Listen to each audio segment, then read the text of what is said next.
Perhaps no other legend is as well known and loved as the legend of Betsy Ross and the creation of the first American flag.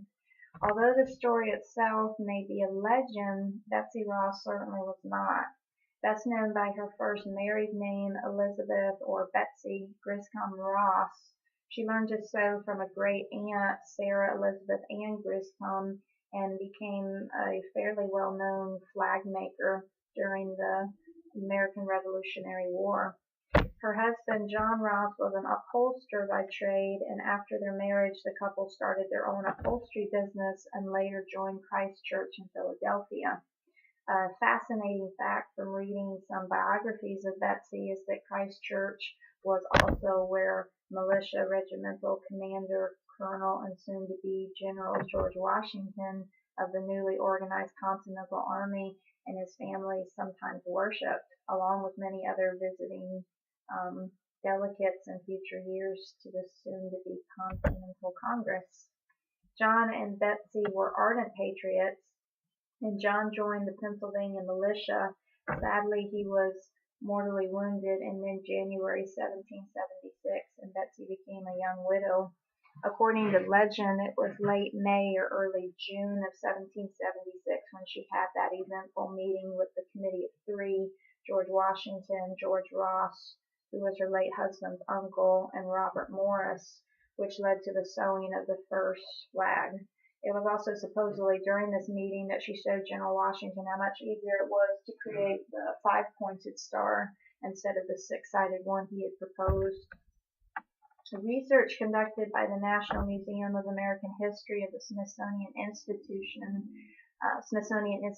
in Washington, D.C., notes that the story of Betsy Ross making the first American flag for General Washington really didn't enter into the American consensus until about the time of the 1876 centennial celebrations in Philadelphia.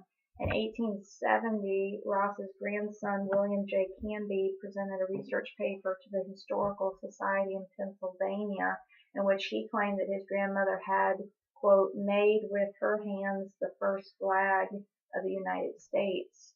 What makes this claim somewhat discreditable is that Canby stated that he didn't obtain this information from an aunt until 20 years after Betsy's death.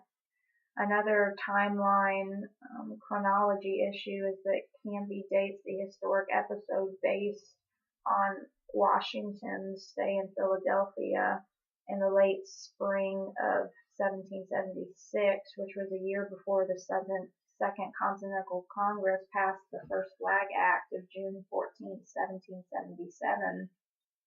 The act that officially declared that, quote, that the flag of the 13 United States be 13 stripes alternating red and white, and that the Union be 13 stars, white, and a blue field representing a new constellation.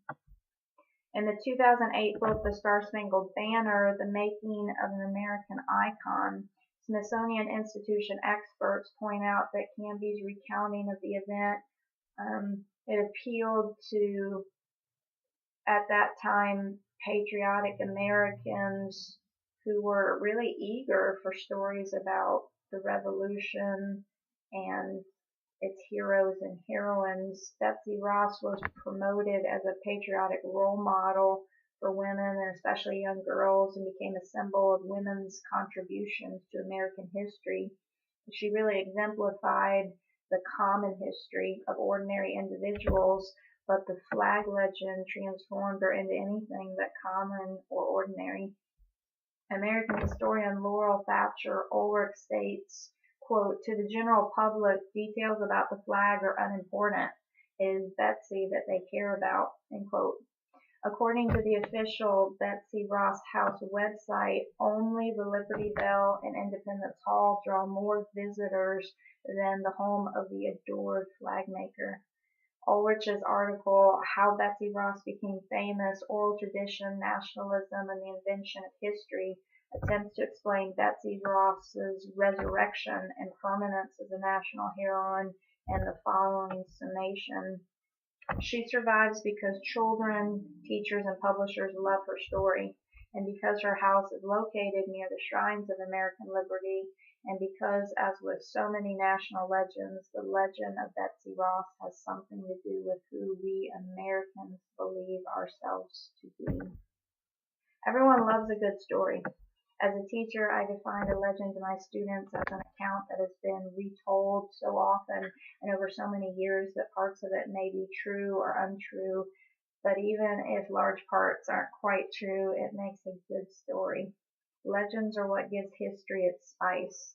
They instill national pride, inspire us with the heroic qualities of ordinary people who did extraordinary things, and preserve our traditions and oral histories in memorable ways that makes us want to hear them again and again, like the legend of Betsy Ross in the American flag.